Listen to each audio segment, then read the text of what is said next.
Buenas noches. Buenas noches. Hemos ido trabajando en un orden un poquito aleatorio. Yo pienso que en esta serie de encuentros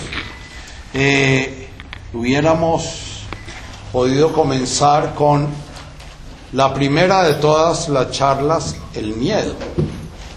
La segunda de las charlas, la culpa.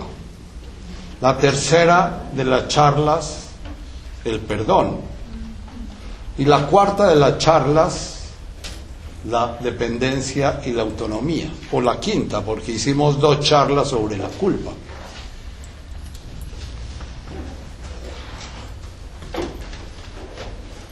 Es importante definir términos, porque hablamos con mucha frecuencia de libertad, hablamos con frecuencia de autonomía, hablamos de codependencia, interdependencia, y utilizamos esas palabras sin tener un punto de referencia claro de qué representan como vivencias en nosotros.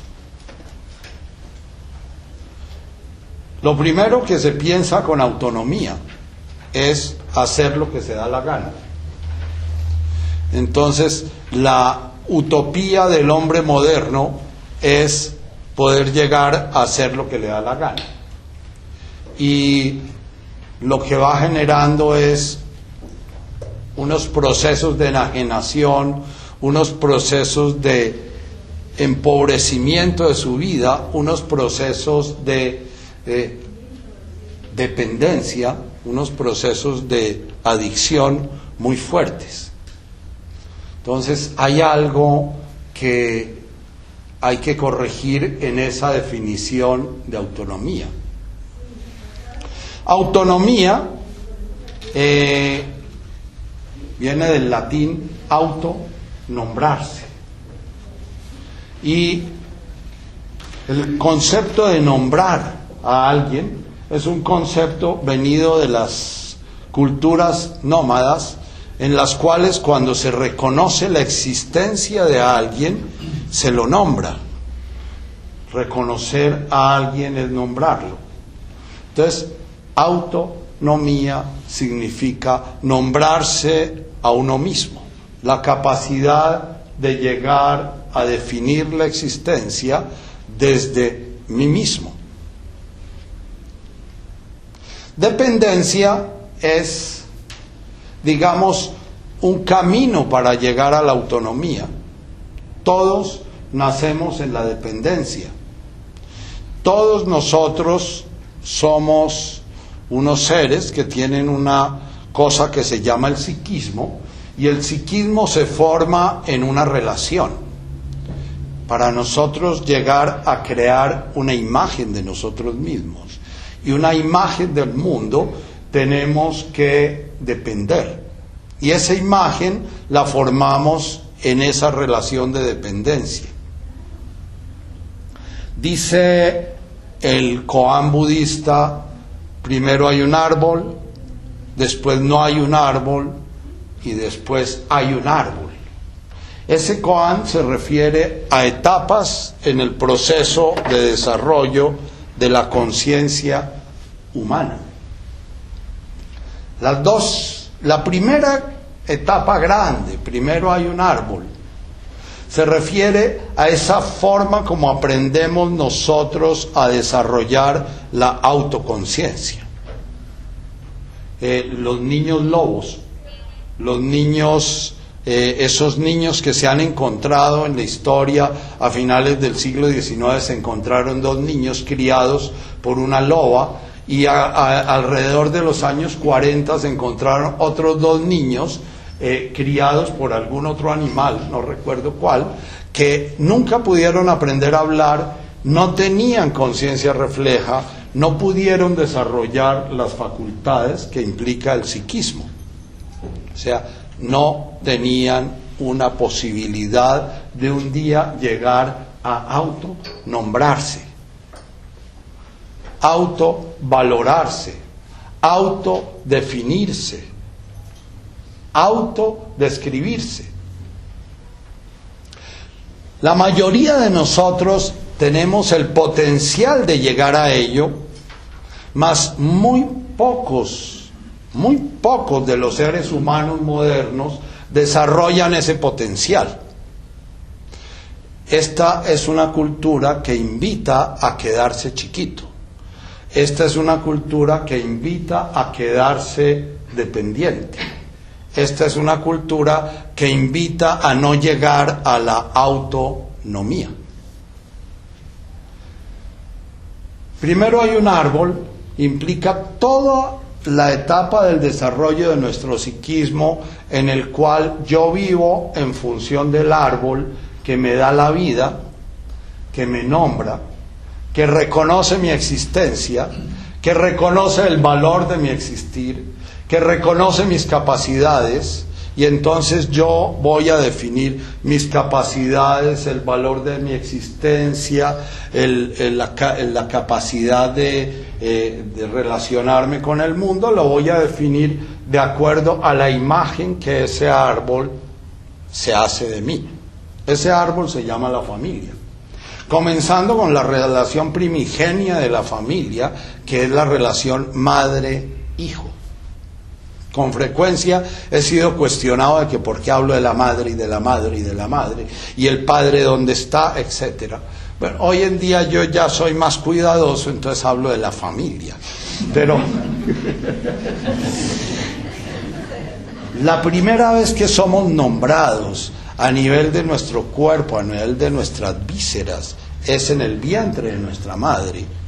Si nuestra madre está contenta, está bien, está armónica, está íntegra con nosotros en su vientre, de alguna manera nosotros ya nos sentimos nombrados como algo que pertenece a, como algo que hace parte de, como algo que está integrado con. Entonces esos primeros 9 meses van a marcar en nosotros una sensación corporal, una sensación visceral, una sensación a nivel de nuestras células, de yo pertenezco a, yo hago parte de, yo de alguna manera soy con. Si nuestra madre, como pasa con cualquier hijo de una mujer moderna,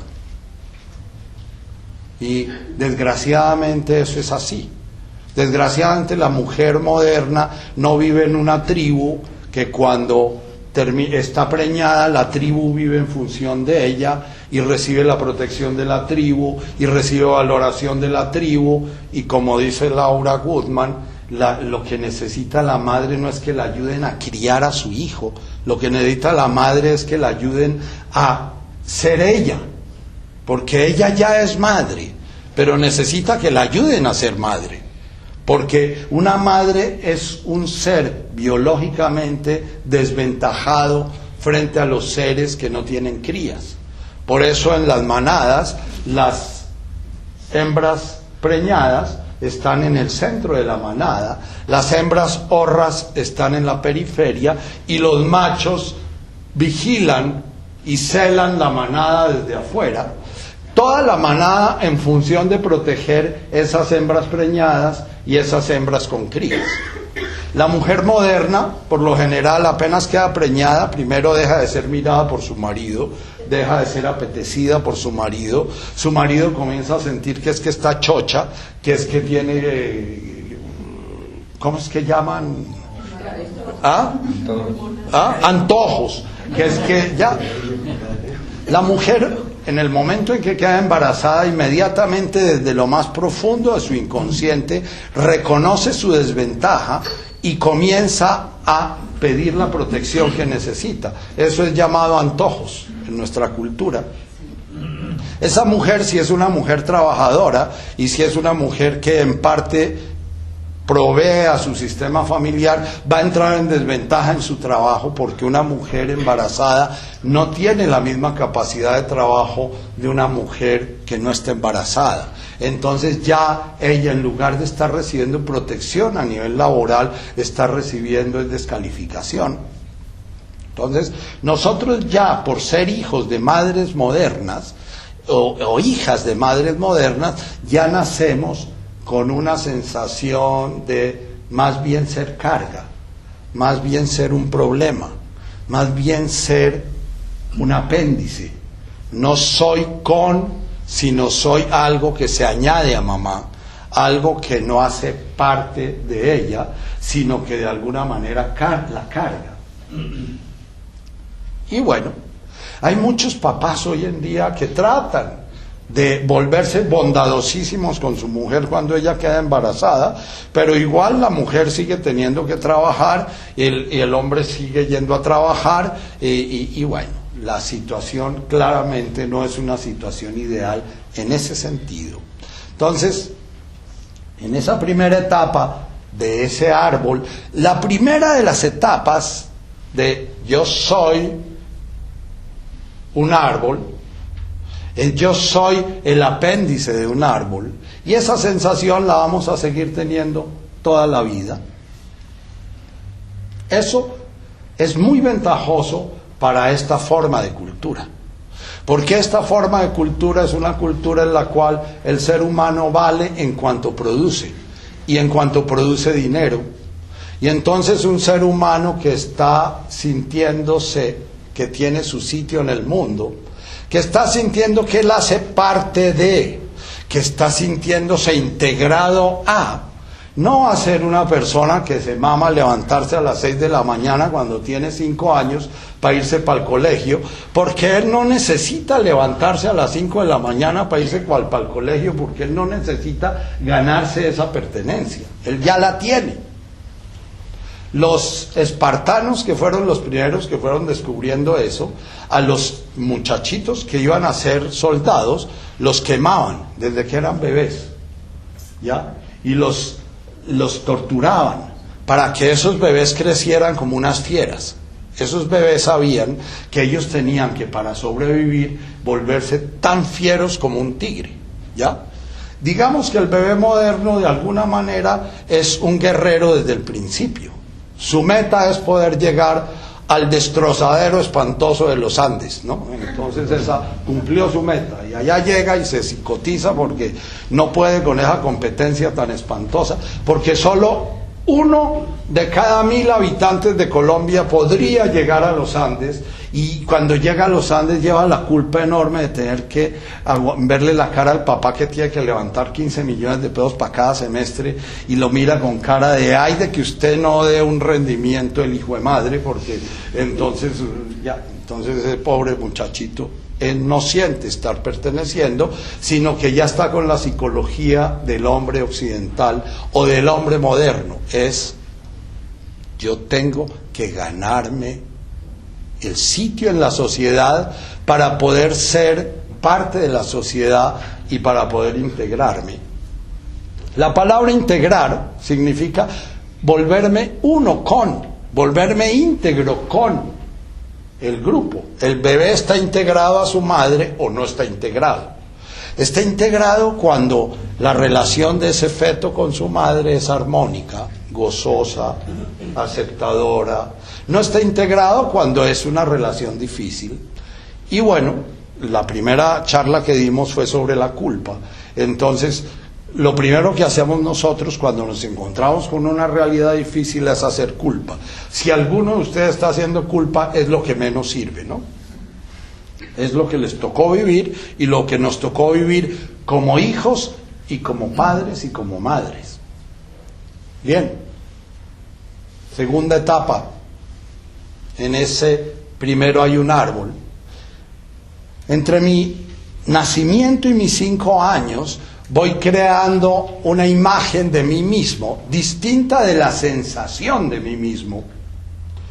La primera identidad es la sensación que yo tengo. Si yo entro a este salón y yo estoy bien conmigo mismo, yo entro sintiendo que yo tengo sitio en este campo y que está bien estar aquí, y que es rico estar aquí, y que hago parte de ustedes, ¿ya? Si yo no he tenido esa primera permiso, ese primer sello, yo voy a entrar aquí mirando a ver cómo me miran y mirando a ver si me están mirando feo o no me están mirando feo y sintiendo que si no hablo bien me van a escupir como gargajo de sastre y que entonces tengo que de alguna manera esforzarme para no ser expulsado de este útero que puede ser este grupo.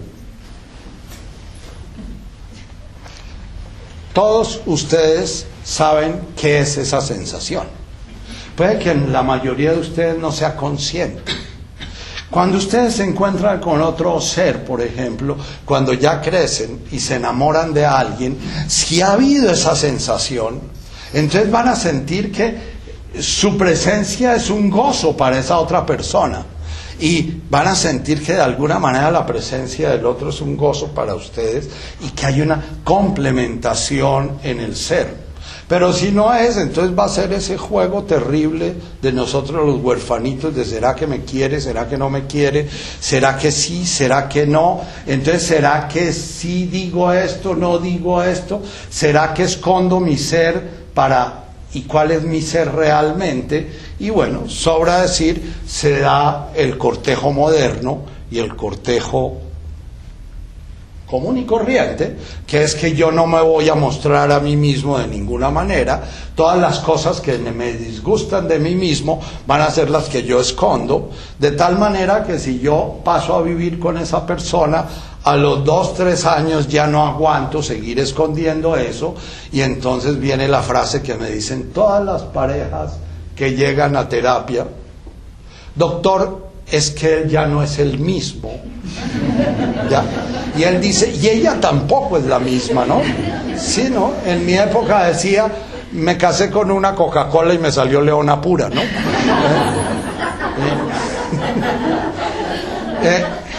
Y eso es lo normal en todos los procesos de esa primera etapa en la cual el niño entra en relación con su madre para formar la imagen de sí mismo. Va a ser una etapa que posiblemente va a ser vivida como la describe bellamente Alice Miller en sus libros. Si ustedes leen La verdad proscrita, el drama del niño dotado, cualquiera de sus libros, El cuerpo castigado, etcétera, van a entender a qué se refiere Alice Miller con la pedagogía negra. La pedagogía negra es: si tú eres tú mismo, yo no te puedo amar. Si tú eres tú mismo, tú no vas a poder entrar al kinder, que toca entrar a los 2 años, porque ya a los 2 años tiene que entrar el niñito. Y si tú no eres tú mismo, no vas a poder a los 5 años calificar para el liceo francés o para el Anglo o para cualquier colegio que presupone para poder entrar a los Andes, porque si no se estudia en el liceo francés no se puede entrar a los Andes, ¿no? Entonces, ya desde que tiene 2 años el niño va siendo atropellado para que sea lo que mamá y papá quieren que sea, porque sienten que eso es lo que él tiene que ser para tener permiso de vivir. Ese niño va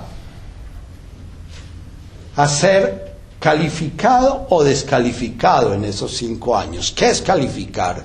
Si el niño entra en la habitación y yo estoy leyendo periódico y yo siento su energía porque siento la mía propia, lo más probable es que yo cierro el periódico y yo permito que mi energía entre en danza con la energía de ese niño, y ese niño, frente a mi energía madura, va a ir haciendo su propio proceso de integración energética.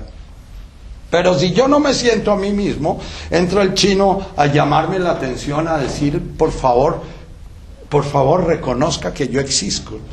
Por favor, dígame que yo soy algo para usted, ¿ya? Y lo más probable es que el chino ensaya y ensaya y ensaya hasta cuando ya me rapa el periódico, y entonces yo ya le voy a pegar un grito porque qué chino tan malcriado, que no respeta a su papá, etcétera, y bien, entonces ese chino va a aprender una de las primeras reglas del hombre moderno, ¿no? Es mucho más fácil recibir espinas que recibir peluches. Hay una vieja historia de Claude Steiner, ¿no?, que dice que en un pueblo había un pueblo en que cada vez que nacía una persona, la madre le entregaba 3 peluches. ¿Saben lo que es un peluche? Una patica de conejo que tiene pelitos. Y esa patica de conejo, si la lleva uno cargada encima del cuerpo, los pelitos mantienen vivos. Pero si esa patica de conejo se mete debajo del colchón o se deja guardada en un cajón, se momifica y pierde su piel y pierde sus pelitos, se vuelve un huesito duro. El peluche recibe la vida del que lo carga, es una energía que lo mantiene cargado. Bien, entonces cada ser humano que nacía recibía 3 peluchitos, y entonces llegó ahí una bruja, dice Steiner. Yo corrijo el cuento, llegó un psiquiatra y ese pueblo. Y como no le iba a nadie a la consulta, porque cada vez que una persona se encontraba con otra le daba un peluchito y la otra persona le entregaba un peluchito, y había un equilibrio de peluchitos, ¿no? Todo el mundo reconocía la existencia del otro amablemente. Me gusta que existas, me gusta que te encuentres conmigo, me gusta que me mires, me gusta que me escuches, me gusta escucharte, ¿no? Ese era un peluchito. Entonces comenzó a ver cuál era el que era como más inseguro de todos, y lo llamó y le dijo: ¿usted lo ha pensado en la posibilidad de que de golpe usted entregue su peluche y no le devuelvan un peluche? Eso sería terrible, ¿no? Porque puede que usted quede sin peluches, y si usted se queda sin peluches, se muere. Y entonces, ¿qué me sugiere?, le pregunta el personaje a ese psiquiatra, que bondadosamente lo estaba atendiendo gratis.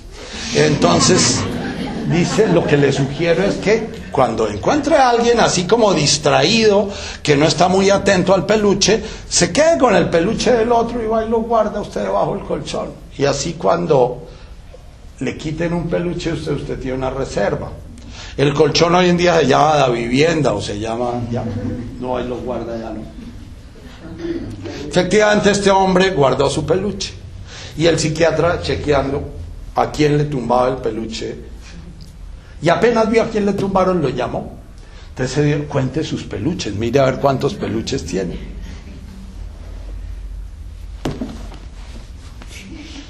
2. ¿Usted no ha pensado que si se queda sin peluche se muere? Y mire que ya le tumbaron uno. Entonces vaya con cuidado. Y bueno, ¿y entonces qué me sugiere? Bueno, la misma fórmula. Cuando encuentre por ahí a alguien atembao y así como distraído, entonces cuando le da el peluche, usted se hace el pendejo y lo guarda y lo mete debajo del colchón. Siendo el cuento largo, corto, el pueblo comenzó a hacer una economía moderna de peluches, ¿no? Que es tener cuidado de qué me dan, qué me quitan, y por qué me quitan, y por qué me dan. Y esa es la forma como nos relacionamos, ¿no?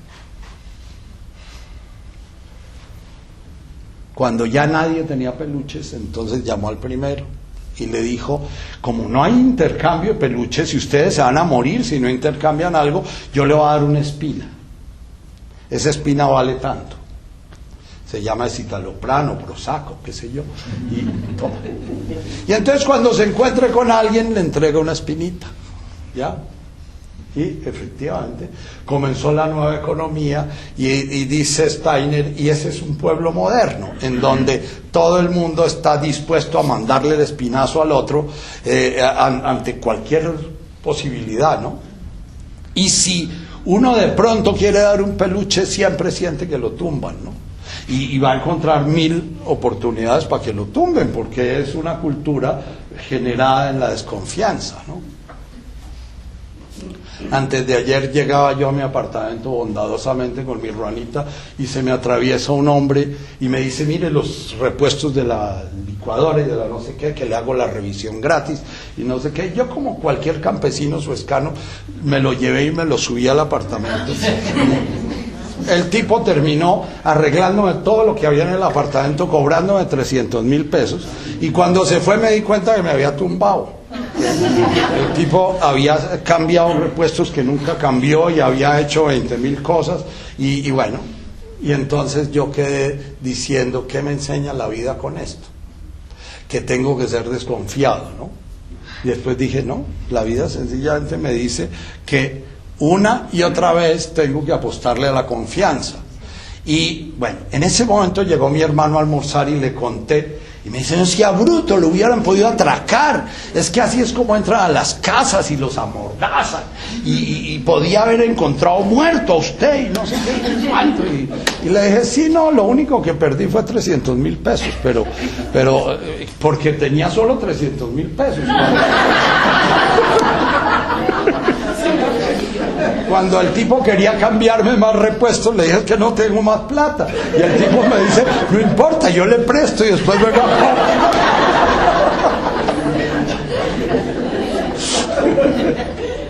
Bien.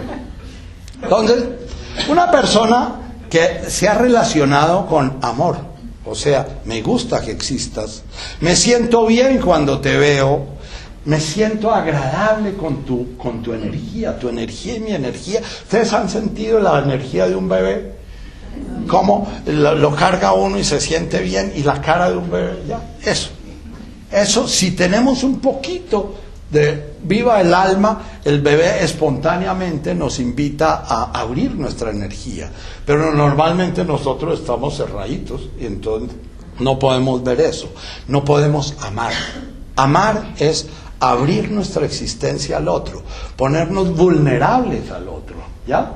Este estafador, por ejemplo, debió salir muy despistado porque yo le di almuerzo y yo estaba preparando mi almuercito, entonces dije que no almorzaba, le preparé almuercito y bueno, y él llamaba por allá, dice que a su oficina, a decir no sé qué, y que es que hay que cambiarle no sé qué otro repuesto, y ya le decían que es que él lo tenía, y entonces él decía, sí, verdad que yo lo tengo, ¿no? Y sacaba repuestos del sombrero del pastor, ¿ya?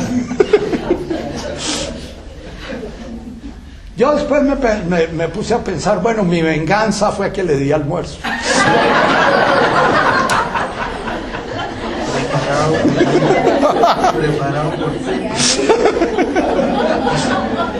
Fernando dice, preparado por ti.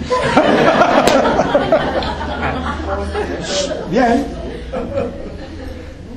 Cuando el niño no ha recibido confianza, todo el tiempo la mamá está, cuidado se cae, cuidado con esa araña, cuidado con esa hormiga, cuidado con eso, cuidado con lo otro, cuidado. Y si además ella ha vivido un ambiente de que el mundo es hostil, el niño ya nació con la sensación corporal de estar en un universo hostil y comienza a aprender a nivel psíquico, o sea, a nivel de la imagen que se va formando de sí mismo, una imagen congruente con esa sensación. El mundo es hostil. ¿Por qué? Porque todo el tiempo le están diciendo que el mundo es peligroso, que es que todo es peligroso, todo, ¿ya? Amor, aceptación y confianza.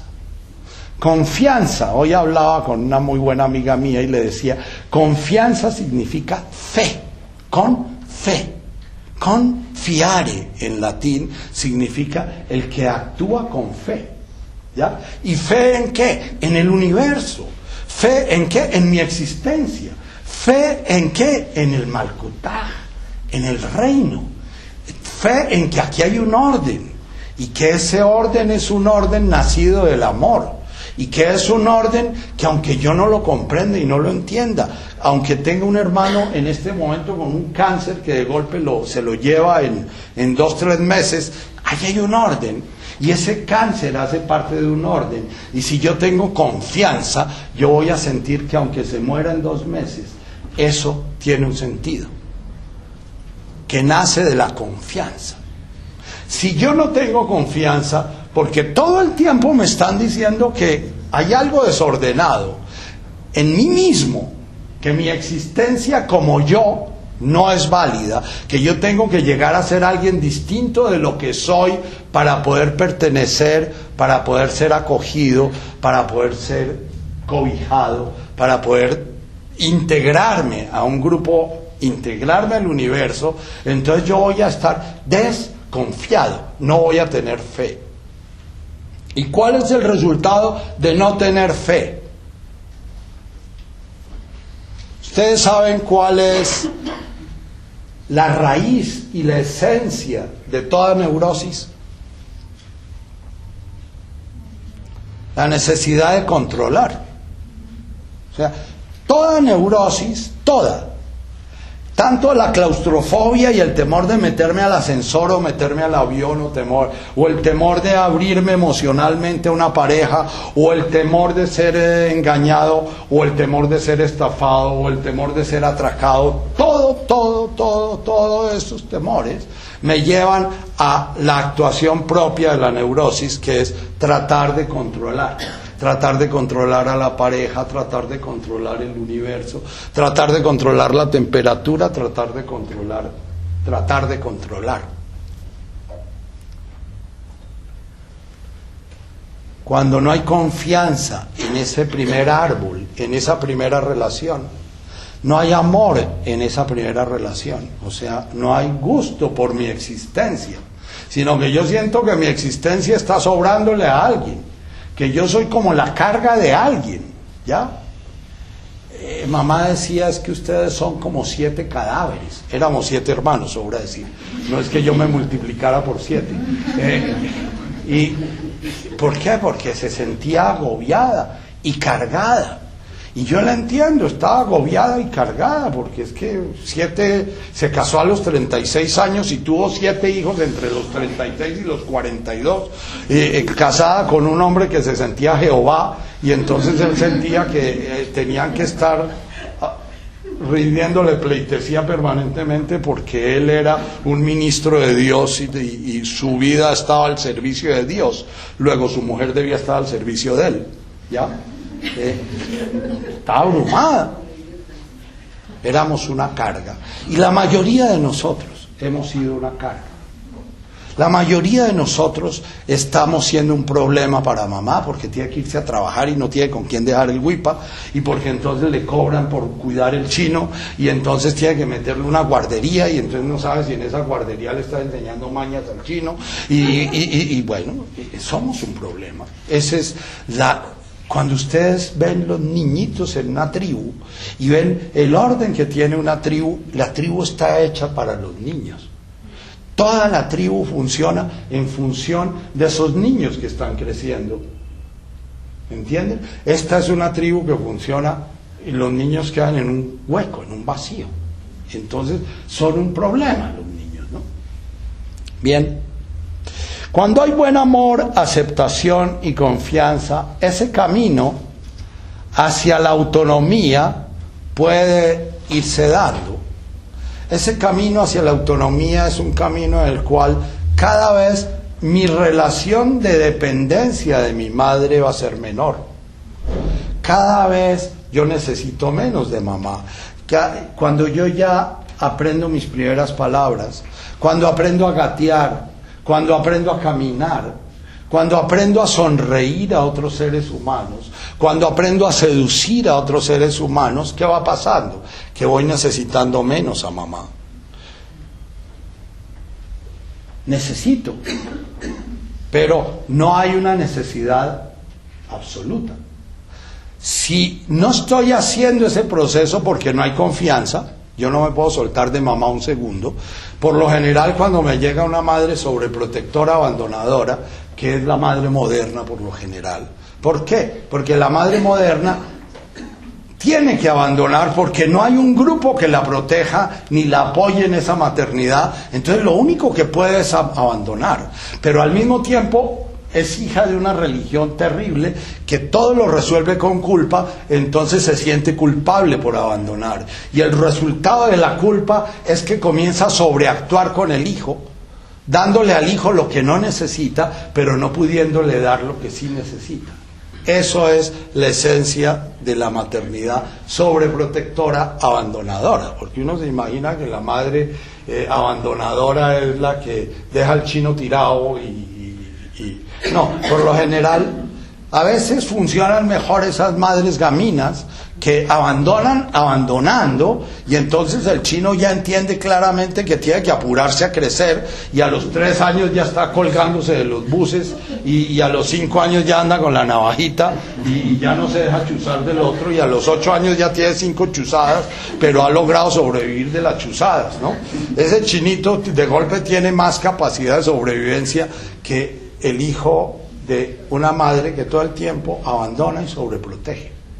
Al sobreproteger se da otro tipo de descalificación. La calificación es el alimento que nos permite crecer. Así como un árbol necesita abono, agua, buen suelo para ir llegando a su madurez y poder producir frutos, el niño necesita amor, aceptación y confianza como su alimento básico, y calificación como su alimento de la imagen de sí mismo. ¿Qué es calificar? Yo creo en lo que tú piensas, yo reconozco tus problemas, yo reconozco tu capacidad de resolver tus problemas, yo reconozco tu capacidad de pensar, yo reconozco tu capacidad de percibir el mundo, yo reconozco tu capacidad de encontrar soluciones a lo que te pasa. Tengo una paciente que me dice: nunca mi mamá me dejó cocinar absolutamente nada. Cada vez que entraba a la cocina me decía sálgase. Entonces yo hoy en día, tiene 70 años, y dice: nunca pude hacer nada con mis manos. Está en un ancianato desde los 50 años, inválida. ¿Por qué? Porque no la dejaron hacer nada. La mamá y el papá no la dejaban salir porque el mundo era terrible. El padre era un coronel que vivió el 9 de abril y entonces se volvió paranoico, y esta niñita creció sobreprotegida y abandonada. Porque tanto su coronel padre como su madre castradora hacían 1000 cosas por ella, pero nunca hicieron lo que la calificó. El niñito, él va encontrando su manera de sobrevivir poco a poco, y en la medida en que al niño se le da la posibilidad de treparse al árbol, la posibilidad de explorar la lombriz, de coger la tierra, de comerse la piedrita, él va explorando y él va descubriendo su propia capacidad de relacionarse con el mundo. Pero normalmente el niño moderno se le prohíbe todo eso. Se le descalifica su capacidad de pensar, se le descalifica su capacidad de resolver sus problemas, se le descalifican sus problemas. ¿Ya? ¿Qué es descalificar el problema? De golpe para el niño algo es terriblemente duro. Por ejemplo, aprender a cagar en la mica. ¿Ya? Pero no, el chino tiene que cagar en la mica a los 3 años, no importa sea quien sea, y si a los 3 años no cagó, para donde la fonoaudióloga, la psicóloga, la terapista ocupacional, 7 terapias para que aprenda a cagar, pero tiene que aprender a cagar, ¿ya? Ese chino se le descalificó su proceso evolutivo, su manera de resolver sus problemas, su manera de cagar. ¿Ya? Uno tiene que cagar a su manera. Eso lo tiene que aprender uno. ¿Ya? El mundo moderno es el mundo de la normalización, de volverlo uno normal. Y volverlo normal es estandarizar sus procesos de crecimiento a todos de la misma manera, y todos tienen que buscar en las mismas metas, los mismos gadgets, llaman, las mismas locuras. ¿Bien? Este niño, cuando va llegando a sus 10, 11, 12, 13 años, es como el arbolito bonsái. ¿Ustedes han visto un bonsái? Es un arbolito sembrado en la matera. El pino original puede ser un pino de 40 metros de alto, pero el arbolito es una cosa así, con las raíces atrapadas en cobre para que no crezcan, ¿ya? Y el arbolito parece un adulto, pero él depende de que todos los días le echen agua, y si no le echan agua se muere. Depende de que todos los días lo pongan en el sitio donde lo tienen que poner, porque si no se muere.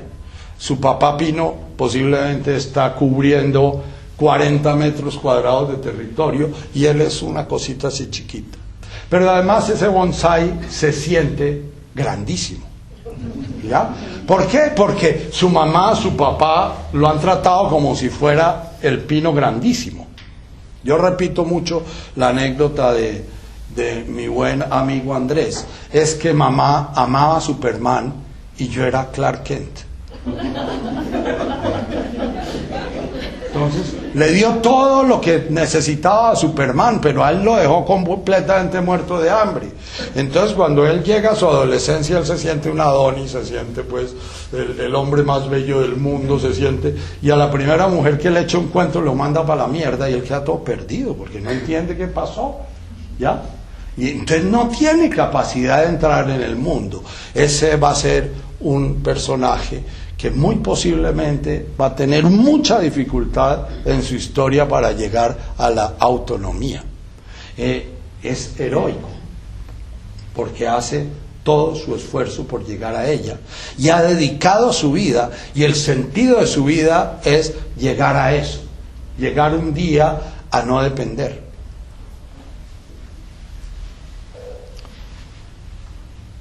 Para mí, vidas como la de él y otras personas que conozco que están en las mismas condiciones son mucho más meritorias y están mucho más cerquita de la posibilidad de llegar a la autonomía que cualquier yuppie de esos de 35 años en BM vendiendo acciones y millonario y jugando a niño chiquito y haciendo daños en el mundo, ¿no? Porque hacen muchos daños en el mundo, como son culicagaos que se relacionan con una mujer como si fuera una colombina, o las mujeres se relacionan con los hombres como si fueran dulces, ya son desechables sus relaciones, y maltratan y agreden y nunca van a darse cuenta que son unos culicagaos que les toca comenzar a pensar si crecen o no crecen, porque se sienten supermanes. Y esta es una cultura tan loca que los trata como supermanes, porque los trata como realmente exitosos. Y cada día hay más personajes de esos así, ¿no? Bien. Cuando no hemos recibido calificación, no hemos recibido valoración a nuestra manera de pensar, a nuestra manera de sentir. Si yo tengo 7 años, estoy profundamente triste. Cuando mi hijo tenía 11 años, llega un día del colegio llorándolo. Y entonces se sienta en la mesa y le digo, ¿qué te pasó? No, que me hice una herida aquí, no tenía ni mierda de herida, ¿no? Y entonces le digo, yo siento más bien que lo que tienes herida es el alma, ¿no? Y sí, es que Carolina me dijo, no sé qué, su primer amor lo había mandado para la mierda, y entonces estaba profundamente herido. Y bueno, yo sentí que yo había vivido ese dolor muchas veces, y le dediqué mucho tiempo a estar con él, y los días siguientes estuve preguntándole, y le di una enorme importancia a eso que era un dolor profundo para él, ¿ya? Si yo llegaba con esa historia donde papá o mamá me decían que estaba chiflado, y deje de maricadas, no friegue, usted no puede ser una niña, ¿ya? Y apúrese a crecer, ¿no? Que la idea es que se haga cargo rapidito. Bien, ¿qué pasa cuando el árbol ha logrado crecer? Viene la segunda etapa de nuestra historia, que es no hay un árbol. O sea, todo nuestro psiquismo se estructuró, se organizó, se programó, se condicionó para conseguir que el árbol nos diera los frutos. Esa es una paradoja profunda del ser humano. Es un ser hecho al revés, lo mismo que el universo, es un misterio. Entonces es un ser que se programa para una cosa, pero en el momento en que ya termina su programación, se le comunica, eso no le sirve para nada. Eso que usted hizo, de eso no se trata. Se trata exactamente del opuesto, ¿ya? Se trata de que usted de ahora en adelante, ya que aprendió más o menos a sobrevivir a la sombra de ese árbol, de ahora en adelante deje de mirar la sombra de ese árbol. ¿Qué es una estructura dependiente? Una estructura dependiente es la que se aterra de mirar en una dirección distinta. Entonces, si yo tengo una pareja, siempre voy a estar mirando en la dirección de mi pareja. Si yo tengo una madre, voy a estar mirando en la dirección de mi madre. Si tengo un jefe, voy a estar mirando en la dirección de mi jefe. Estoy mirando el árbol, porque fui programado para organizar el universo en función de conseguir que el árbol me dé su sombra y me dé sus frutos. Porque siento, y lo que me dijeron era que si el árbol no me daba su sombra y sus frutos, yo moriría. ¿Ya? Pero cuando llego a grande, alguien me dice, no, es que eso no funciona. ¿Y quién es el que me dice eso? ¿Quién será el que me dice eso? La realidad. Entonces me enamoro y espero que mi mujer me dé lo que esperaba, como el árbol, y me da pistola, entonces me separo y me enamoro de otra, y me caso con otra, y vuelvo a esperar que el árbol me dé, y no me da, y entonces con otra, y ya al cuarto matrimonio decido que de golpe es que por ahí no es la cosa, ¿no? Ya. Alice Taylor hizo 27 matrimonios, ¿no? Y hay muchos que sencillamente se quedan toda la vida en el primer matrimonio esperando, rehuyendo el árbol todo el tiempo, a ver si el árbol suelta, ¿no? La vida. Y entonces, ¿qué es autonomía? Autonomía, parte de los elementos de la autonomía es comenzar a ver la realidad tal como es, no como nos la pintó el árbol, porque el árbol nos pintó una cantidad de mentiras que se llaman mitos. Entonces nos habló del amor y de la familia y del hogar, dulce hogar, y de Dios todo amoroso allá cuidando de que no nos den enfermedades. Entonces si me dan enfermedades, digo, ¿qué será lo que hice mal? ¿Quién pecó? ¿Yo o mis padres? ¿No? No. Autonomía es comenzar a aceptar, bueno, yo ya estoy suficientemente grande como para entender que lo que no me dieron ya no me lo van a dar, que lo que no obtuve no me lo van a dar, entonces que no puedo seguir desarrollando 1000 estrategias, por lo general neuróticas, para conseguir que el árbol me dé algo, porque la neurosis es eso, estar todo el tiempo buscando que la vida me dé lo que no me está dando. Y no pudiendo ver lo que la vida sí me está dando, porque la vida sí nos da siempre. Cuando una persona me dice es que estoy solo, estoy sola, yo le digo, no estás solo para nada. Tú estás requete rodeado de universo, de plantas, de seres humanos, de moscas, de hormigas. Estás lleno, rodeado. Es más, eres parte de... ¿Ya? No, yo estoy solo. Y yo no me aguanto esta soledad, ¿no? ¿Ya? Soledad es estar mirando el árbol y está uno al lado de un pino y está esperando que el pino le dé peras. Y es delicado, es que al pino le suelta una piña de esas de un pino y la muerde uno y se rompe un diente. ¿Y por qué el pino? Porque es que a mí me pasa eso, no puede ser. Es que ese pino me tiene bronca, porque es que... Y es que... Ya, no, es que el pino da piñas, el pino no da peras, aunque mucho tiempo le dijo el pino que le iba a dar peras. En el enamoramiento, si yo soy un buen pino que da unas piñas de esas bien carrasposas y bien hirientes, yo voy a decir que doy duraznos, que doy papayas, que doy deliciosas manzanas, ¿no? Nutritivas. Eso es lo que yo vendo, ¿no? Y el otro me va a vender también lo mismo, ¿no? Me va a decir que él me va a dar todo lo que yo necesito, ¿no? Eso es el cortejo. Cuando ya comenzamos a vivir, comenzamos a darnos cuenta que ni podemos dar a la otra persona lo que la otra persona está esperando que le demos, ni la otra persona nos puede dar lo que nosotros esperamos. Si somos niños chiquitos, tenemos la imagen fantástica de que mamá sí podría darnos. Entonces, cuando hemos estado muy carentes y somos bonsái, podemos gastarnos toda esta encarnación golpeando al pino, esperando que nos dé peras. ¿Por qué? Porque mirar para el otro lado nos aterra. ¿Qué es el otro lado? El otro lado es el desierto. El otro lado es no hay un árbol, no hay nada. Usted está solo, parado, y usted es responsable de su existencia. Usted es responsable de autonombrarse. Usted es responsable de encontrar usted el sentido de su existencia. Usted es responsable de trabajar y caminar ese desierto el tiempo que sea necesario, aunque sienta que se va a morir en él, para ver si en ese desierto encuentra el sentido del misterio de su existir.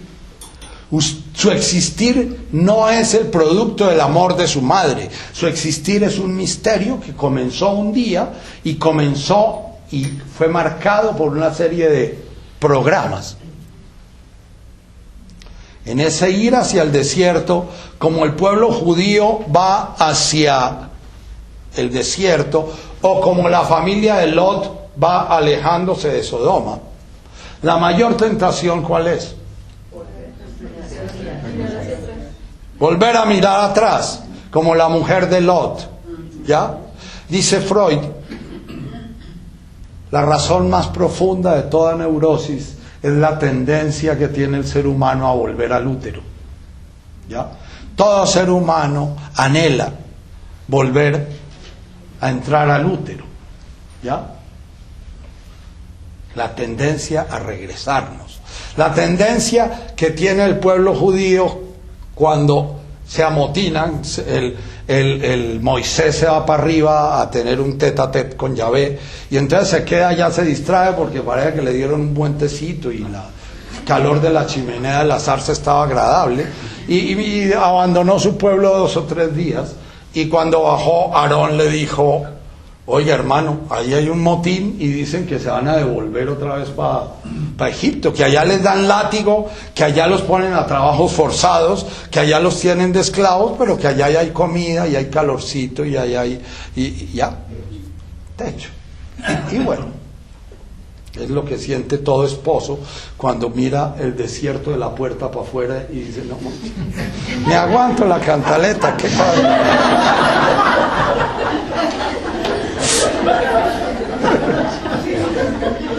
Y entonces ella le dice: es que si usted no se va, yo me voy. Y él dice: bueno, váyase usted, ¿no? Y entonces ella dice: ¿y por qué me va a tener que ir yo? Porque no sé usted. Y ambos se quedan ahí 30 años, 40 años, ¿no? Es que si usted no se va, yo no me voy. Y ninguno se va, se quedan en Egipto esclavos, recibiendo látigo, recibiendo palo, y ahí se quedan. ¿Saben qué hizo Aarón por orden de Moisés, no? Aarón, desde esa época los judíos eran como son los judíos de ahora, que mandan un cohete y matan al de Hamas o al de... ¿Ya? Moisés le dijo: mire, fíjese a ver, atiendas quiénes son los líderes, y esta noche cuando se duerma los decapita. Y bueno, Aarón decapitó a 101 líderes y se acabó el problema. Siguieron, ¿ya?, desierto adentro. La imagen es arquetípica. La imagen es que si uno se mete en el desierto no puede atender a la cabeza. Uno tiene que quitarse la cabeza, porque la cabeza es la que está programada para volver atrás. La cabeza es la que está programada para volverse otra vez niño chiquito. La cabeza es la que invita a volver atrás. Y yo allá, y sí, en últimas, y me decía una paciente: doctor, es que me aterra equivocarme. Una mujer que estuvo 5 años de novia y entonces después se casó y a los 3 meses de casada ya se estaba separando, ¿no? Pero, y yo no entiendo por qué se nos dañó el matrimonio, ¿no? Yo le dije: porque es que ustedes vivían muy bien de novios, pero se casan y ese es otro paseo completamente distinto, ¿no? Entonces, pero es que, ¿qué tal que dentro de un año yo me arrepienta? Porque ese hombre es un hombre bueno, ¿no? No sabe tirar y es aburrido, pero es un hombre bueno, ¿no? Y yo tengo seguridad económica y tengo techito y tengo ahí todo, pero me pego unas aburridas, doctor, que yo creo que yo ya le dije a él que no me separaba, ¿no? Él me ha llorado y me ha suplicado, y nosotros los niños buenos por lo general generamos eso. Las mujeres se aburren con nosotros, pero les cuesta mucho dejarnos, porque es que... Entonces...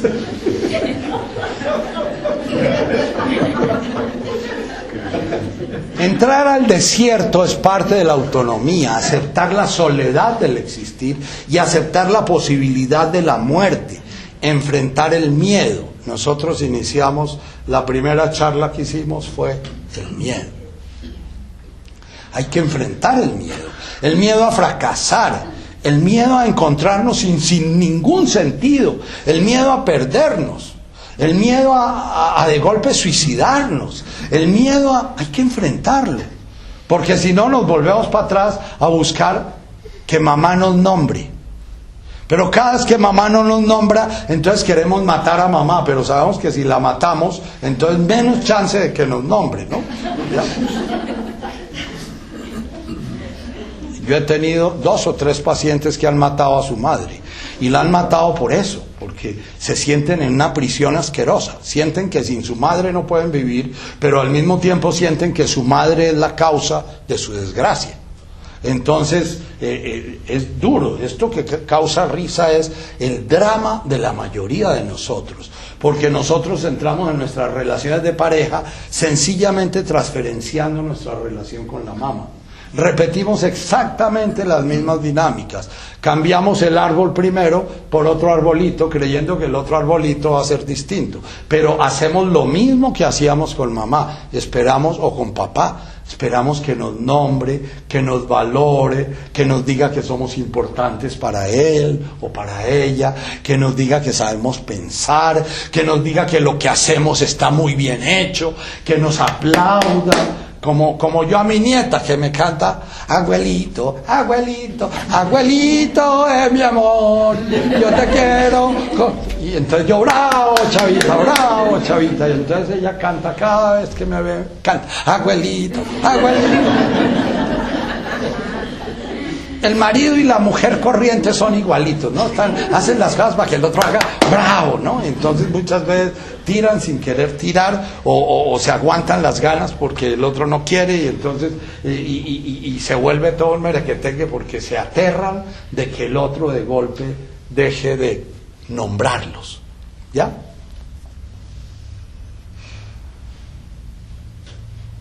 Autonomía.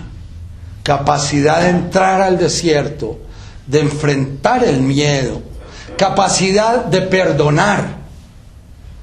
¿Recuerdan nuestra charla? ¿Todos estudiaron la del perdón? No, de golpe no. Bien, ahí en la página de Presencia Consciente está la charla y está el texto. Perdonar significa decirle al árbol: bueno, acepto que usted me dio lo que pudo, acepto que me dio lo suficiente para estar vivo y tener suficiente capacidad, aunque sea arrastrándome, para meterme al desierto y comenzar a buscar mi propio sentido de ser, comenzar a buscar mi nombre, comenzar a poderme nombrar, ¿ya? Y eso es perdonar. Perdonar significa dejar de esperar de alguien. Si yo condono no viene de condón, viene de perdonar, ¿ya? Si yo condono una deuda, lo que hago yo es desprenderme del lacito que me tenía atrapado ahí esperando que me pagaran esa deuda. Eso es condonar algo. Perdonar algo es soltarme de, es netkada, tema al kutaj, no. Vashvoklan, Kauben, Waktajen, Vashvoklan, suéltese. O la segunda bienaventuranza o la tercera bienaventuranza: suelte, entregue. Autonomía es la capacidad que yo tengo de encontrar agua en el desierto, la capacidad que yo tengo de alimentarme con las raíces del desierto, la capacidad que yo tengo de aguantar 40 días sin comer. Eso no lo tiene el niño. Si yo todavía soy un niño, yo voy a pasar 3 meses solo, y a los 3 meses voy a estar muerto de sed afectiva, buscando cualquier persona que me lance un mendrugo, ¿ya? Y aunque un mendruguito ahí, aunque sea un polvito ahí sueltico, ¿ya? Porque es que yo siento que me estoy muriendo, ¿no? ¿Ya? Entonces, la mayoría de nosotros, como dice Roberto Crema, somos miserables afectivos. Andamos por ahí pidiendo, mendigando cualquier poquito de afecto, cualquier poquito de atención, cualquier poquito de valoración, ¿ya? Nos volvemos payasos, nos volvemos complacientes, andamos por el mundo pidiendo, ¿ya? Autonomía es saber conservar un trabajo difícil, es saber encontrar la fuente. ¿Por qué? Porque autonomía es la capacidad de defenderme económicamente, la capacidad de defenderme socialmente, encontrar mi propio nicho, no el nicho que me dejó papá y mamá, sino el mío. La capacidad de defenderme emocionalmente, o sea, la capacidad de que, aunque nadie me esté reconociendo el valor de mi vida, yo reconocer el valor de mi vida y saber que mi vida es absolutamente sagrada, aunque esté metido en una cueva 38 años como Milarepa. Ese hombre era autónomo. Ese hombre era libre. Entonces, toquemos el tema de la libertad antes de cerrar. Libre es aquella persona que se puede relacionar con la realidad tal como es, con sus necesidades reales. Hacer lo que le da la gana a uno es actuar espontáneamente en la neurosis. Doctor, y es que ¿por qué no se lo voy a decir si a mí me da la gana de decírselo?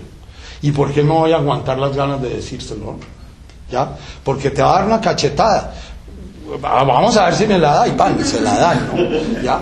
Esa es una persona que no es libre, no tiene nada de libertad.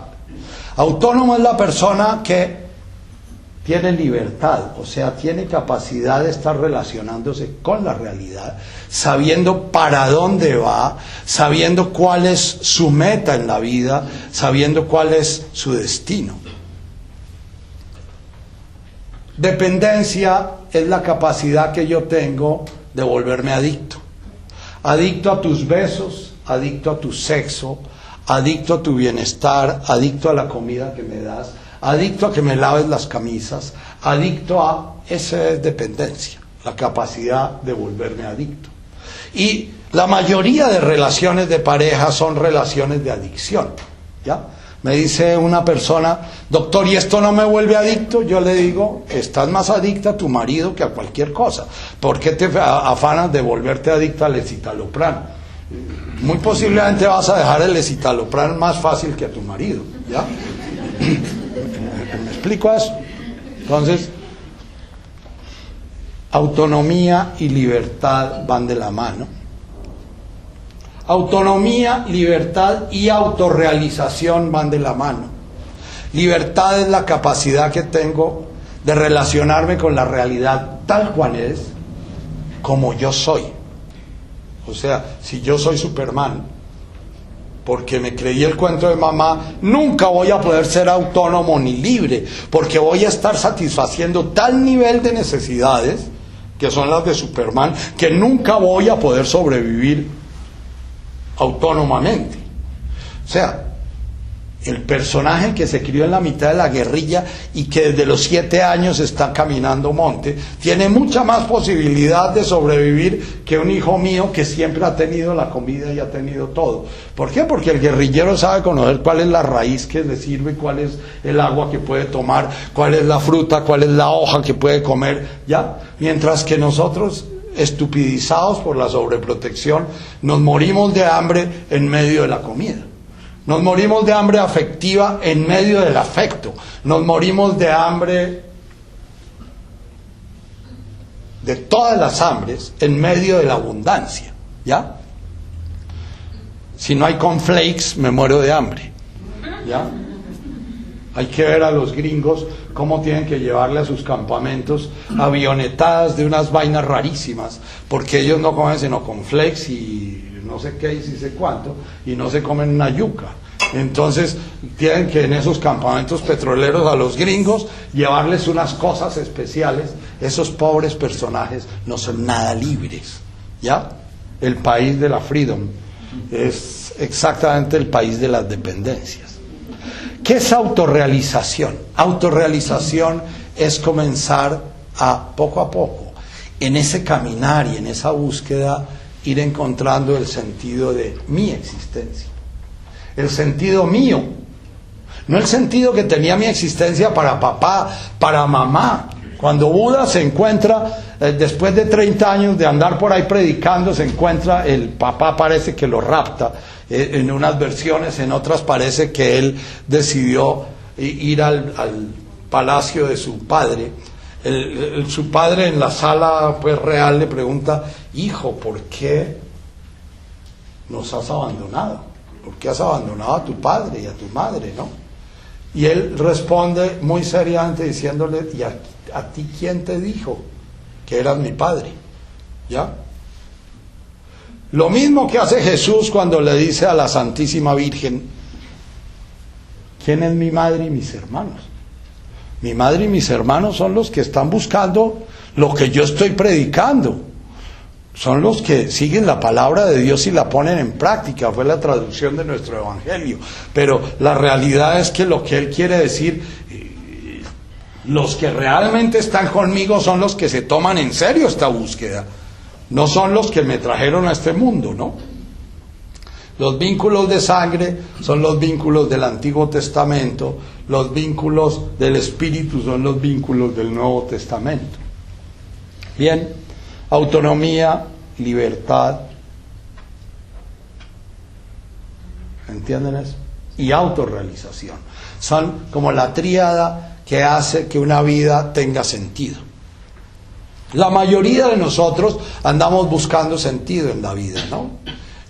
Hablaba hace poco con una paciente mía que me decía: estoy perdida, ¿no? Ella, hija de una madre muy trabajadora, esforzadísima, logró estudiar en la Universidad Javeriana con un enorme esfuerzo y bueno, se enamoró típicamente, quedó embarazada, tuvo una hija y su hermana, que no tuvo una hija, logró entrar a los Andes y es hoy en día una profesional exitosa doctora, y ella quedó atrapada en su hija y desempeñando trabajos para sobrevivir, y el marido la terminó abandonando y me decía: yo estoy perdida, yo, ¿dónde me perdí, no? Y sobra decir que en su cabeza está diciendo: me perdí el día que engendré esta niña, ¿no? Porque esta niña me atrapó en el camino, ¿no? Y yo le decía: no estás perdida, lo que pasa es que tienes que tomarte en serio, comenzar a preguntarte cuál es el sentido de tu vida, no el de tu hermana, ni el que esperaba tu mamá cuando se sacrificó toda la vida para darte una educación, ni el que esperaba tu padre que te abandonó, ese no es el sentido de tu vida, es el tuyo. Y la vida te atravesó lo que vives, que fue un embarazo que tú dices que lo deseabas y lo anhelabas porque creías que te ibas a realizar en él, porque eras una niña chiquita, creías que de alguna manera dando a otro ser lo que esperabas que te dieran a ti te ibas a realizar. Pero así es como se embarazan la mayoría de mujeres en nuestra cultura, proyectando en ese bebé lo que esperan que les den a ellas. Es una pura proyección desplazada, ¿ya? Es que yo, si tengo un hijo, me realizo. ¿Y por qué te realizas? Porque voy a realizar el amor. No vas a realizar ningún amor. Si tú no has descubierto qué es el amor, tú no lo puedes dar. Solamente podemos dar lo que ya hemos descubierto, ¿ya? Bien.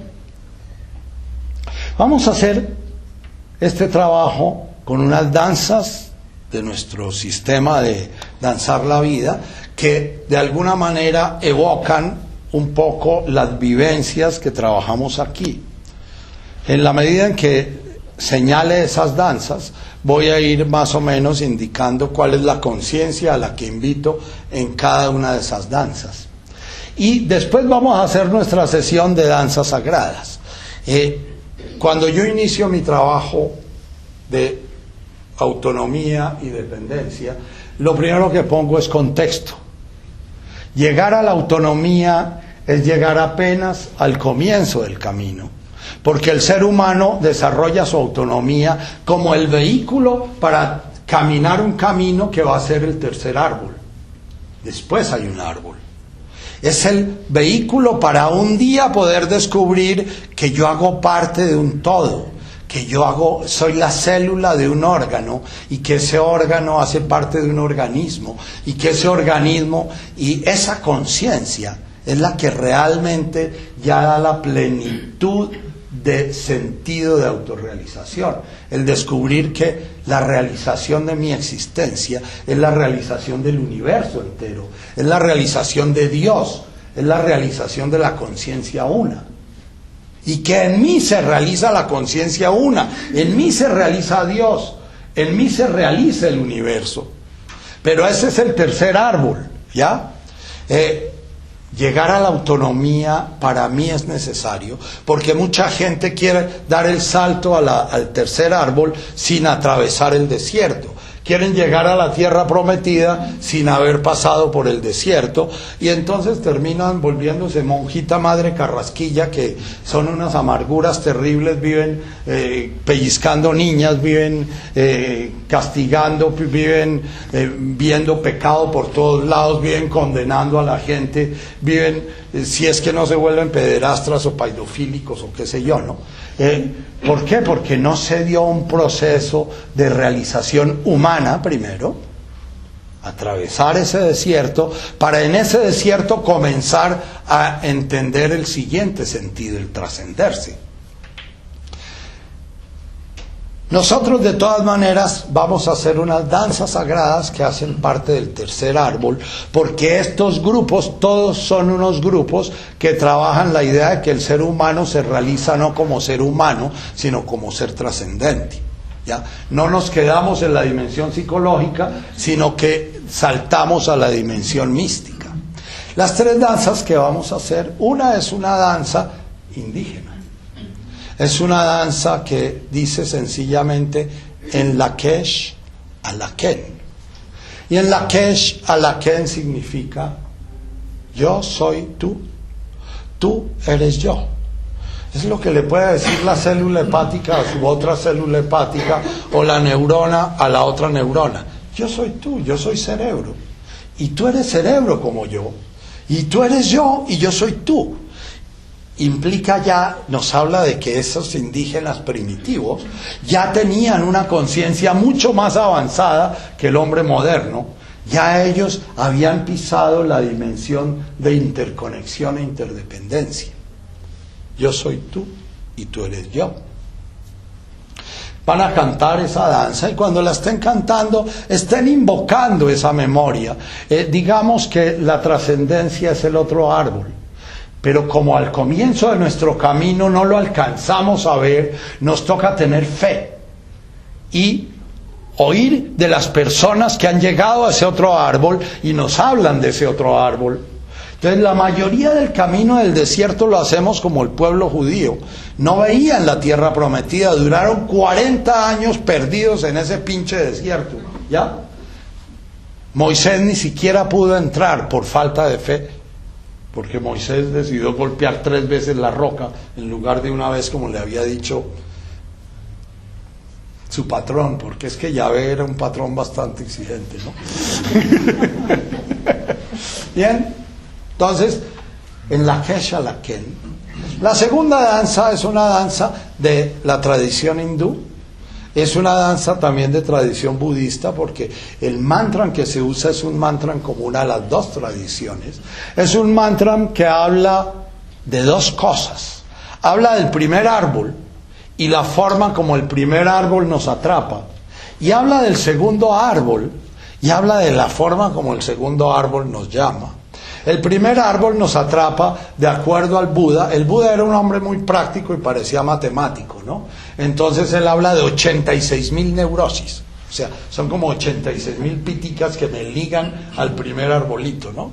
Y tenemos que ir cortando una por una. Ese es el camino, ¿no? Ir caminando contracorriente, contra la corriente del karma, ¿no? Pero él, como sentía que 86.000 neurosis era muy difícil de estarla chequeando, ¿no? Imagínense uno chequeando 86.000 neurosis. Dividió esas 86.000 neurosis en 6 reinos inferiores. El reino de los devas, que es el reino del orgullo y la soberbia, que se invoca con el sonido Om. El orgullo y la soberbia es sentir que somos privilegiados, que somos más de buenas, que somos de los Andes, que además de eso somos privilegiados espiritualmente porque vamos a los grupos de Nacho, que somos privilegiados, ¿ya? Y entonces que nuestro camino tiene que ser más expedito y más rápido que el de otros, porque como si yo ya oí a Anchin y yo ya estuve con Richard y además yo ya fui a la India, ¿no? Entonces, cada vez que entramos en eso volvemos a Superman de mamá, El Om insufla a esa imagen deseada de nosotros mismos que no tiene nada que ver con nuestra realidad. Se llama orgullo y soberbia. Ma se refiere a los dioses celosos. Bien, yo he pasado por el túnel del infierno de los celos mucho tiempo en mi vida, y ese túnel de los celos ha sido lo que más me ha atrapado al vientre materno, ¿no? Siempre esperando la madre que no me abandone, y la madre que al mismo tiempo confíe en mí, y la madre que me crea, y la madre que se dé cuenta que yo soy un niño bueno. Yo no sé por qué las mujeres que he tenido no se dan cuenta que yo soy un niño buenísimo. Todas terminan sintiendo que soy un hijo de puta.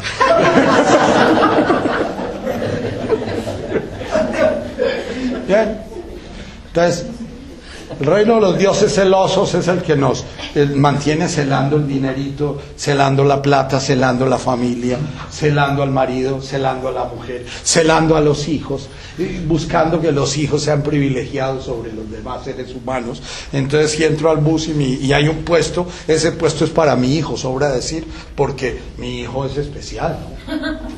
¿Cómo no va a ser especial? No. Siguiente reino, invocado por P, es el reino humano.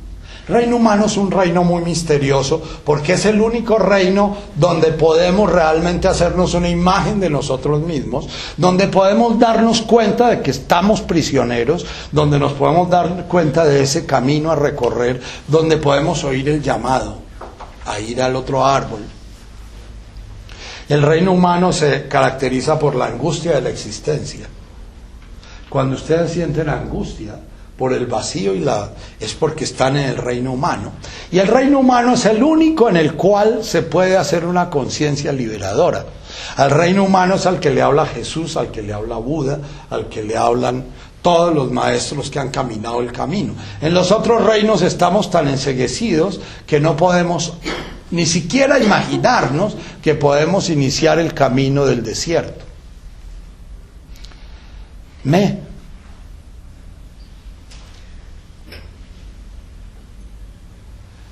Es un reino muy lindo. Omani, no, el Ni es el reino humano. P es el reino animal. El reino animal, tengo aquí unos muy buenos amigos del reino animal. Por lo general pertenecen a algún movimiento, a alguna ONG, son los justicieros. La realidad no puede ser como es. No puede ser posible que el hijo de puta león se coma al pobre ciervo, ¿no? Eso sí, y hay que organizar el mundo, porque es que este mundo está al revés, y no puede ser posible que los hombres maltraten tanto a las mujeres, entonces hay que liberar a las mujeres, y no puede ser posible que las mujeres sean tan chicas, y hay que liberar a los hombres. Y bueno, el reino humano es un reino, el reino animal es un reino que se mueve con la culpa, el resentimiento, la justicia, el derecho, el deber. El reino animal es el reino moderno, por eso es el reino de los derechos humanos, el reino de la ONU, de la OMS, de la OIT, de la OI, todos los reinos que predican las utopías de igualdad, las utopías de que los seres humanos van a llegar un día a tratarse con más igualdad, y sobra decir que entre más predican, más desigualdad generan, ¿no? La mayoría de nosotros, por haber nacido en una cultura cristiana, pertenecemos y estamos muy marcados por este reino, porque somos culposos, somos justicialistas, somos igualitarios, somos todas esas cosas. Entonces quedamos atrapados en esa historia, ¿no? Entonces, si mamá no me dio lo que tendría que darme, me voy a quedar toda la vida jodiéndole la vida a mamá hasta que me dé lo que me tiene que dar, porque no es justo que no me dé lo que me tiene que dar. Y bueno, entonces ve uno la viejita chuchita ya, medio demente, en una garrotera con su china, porque la china sigue reclamándole a la viejita y ya. Y sobra decir que la china no la lleva a un ancianato y la deposita, porque siente que sería muy injusto con su madrecita santa, con la cual es imposible dejar de pelear, ¿no?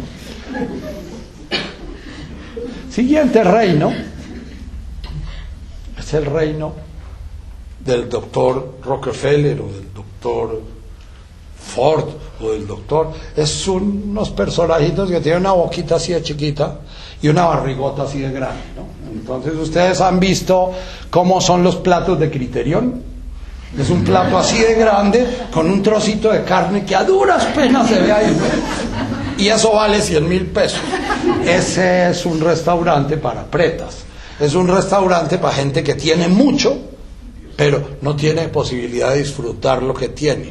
Entonces, para que no se les indigesten las cosas, toca darles muy poquito, ¿ya? Y así entonces salen contentos, ¿no? Esa es una medida adecuada, ¿no? Además, todos los ricos tenemos el problema de que la comida nos hace daño, tiene colesterol, tiene grasa, tenemos que estar mirando, tomando linaza por la mañana para que nos baje el colesterol, y además haciendo, ya, ve uno los campesinos cerro de papa porque es lo que tienen, ¿ya? Hum es el último de los reinos, el reino infernal. El odio, el resentimiento, la paranoia, la venganza. El que está atrapado en ese reino también emplea toda su vida en venganza, en odio, en resentimiento. Entonces va a estar vengando permanentemente a su padre o a su madre, ¿no? Yo atendía a un sicario de 18 años que a los 18 años había matado ya 60 policías de la época de Pablo Escobar.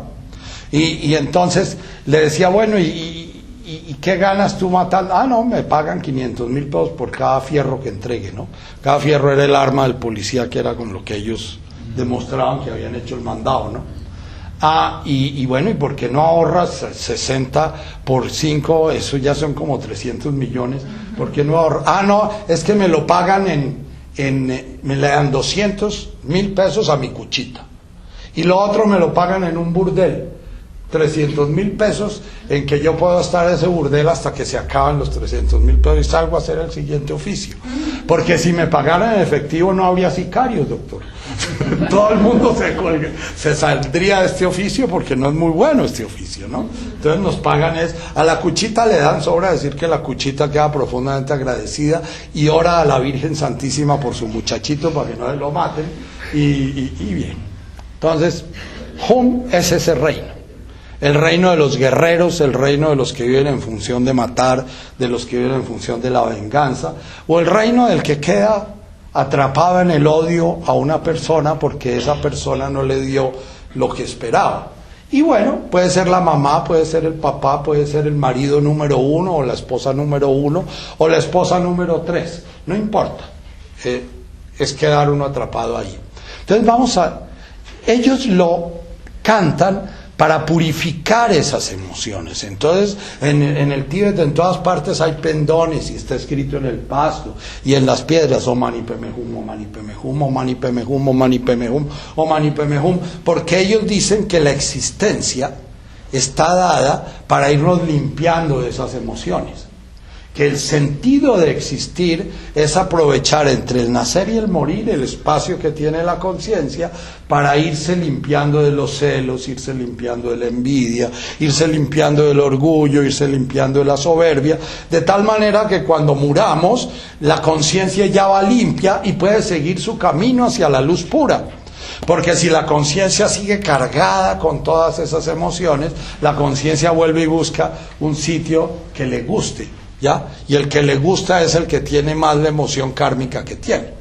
Entonces, si yo he vivido de justiciero, lo más probable es que estoy buscando el polvo que me permita meterme ahí para volver a vivir otra vida de justiciero o de huerfanito, ¿ya?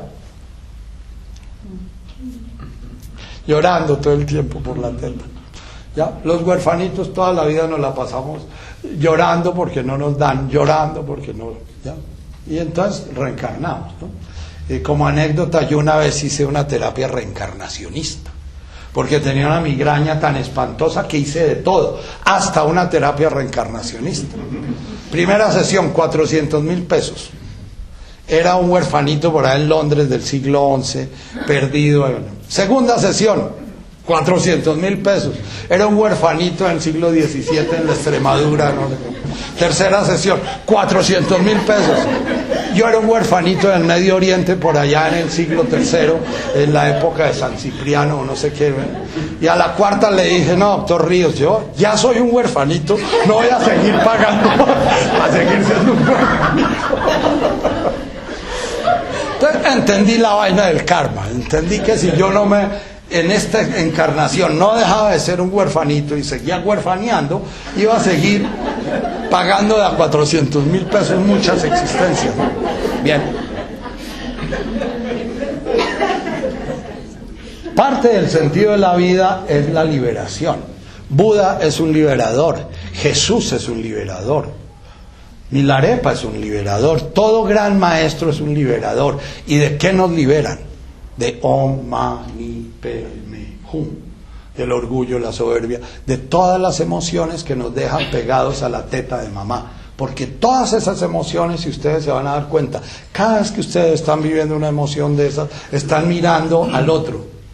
¿Por qué me hizo? ¿Por qué hizo? ¿Por qué no hizo? ¿Por qué no me dio? ¿Por qué sí me dio?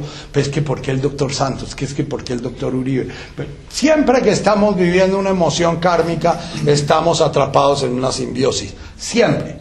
Y si hay una sola emoción kármica en que no estemos atrapados en una simbiosis, me la cuentan. Y entonces yo comienzo a reflexionar, porque hasta ahora no he visto ni una. Siguiente danza, Tete Malkutaj. Es la tercera frase del Padre Nuestro. Jesús, en su Padre Nuestro, nos habla de una secuencia. Y cuando ya entramos, cuando hemos podido abandonar, Netkada Shimoh, es suelte, sálgase, suelte su seguridad, suelte su comodidad, suelte su territorio seguro, suelte a su mamá, suelte su familia, suelte lo que le enseñaron, ensaye otras cosas, ¿ya? Entonces ahí sí es posible entrar en el Tete Malkutaj. Tete Malkutaj es ese orden. Fue traducido, vénganos tu reino, una frase que nadie entiende un carajo. Un reino es un orden. El reino mineral, el reino vegetal, el reino animal, el reino humano. Un reino es un orden. Y Jesús nos viene a hablar de un reino, del mismo que nos habló Buda. Es un reino en el cual todo está interactuando, todo hace parte de un orden y cada uno realiza todo el reino y el reino se realiza en cada uno. Y eso fue el Evangelio. Él nos vino a hablar de eso. Entonces vamos a danzar las 3 etapas de esa danza. La primera es el llamado. Hay un reino y es una danza que tiene unos movimientos que ustedes van a ver. Busquen ese reino, oigan ese reino. Evangelión significa, oigan, les traigo una noticia, es que existe un reino, ¿ya? Ustedes han vivido en un reino, pero yo les vengo a hablar de otro reino. La segunda etapa de la danza, Tete Malkutaj, es ya camino en el reino, que es el camino de ir soltando y soltando y soltando y soltando, adentrándose en el desierto, soltando las seguridades, soltando la luz, metiéndose en la oscuridad, ¿ya? Y Tete Malkutaj final es la realización, cuando yo ya comienzo a percibirme parte de ese reino, parte de ese reino, porque en mí se está realizando ese reino y cada uno de ustedes está realizando ese reino, pero la conciencia hay que llamarla a eso.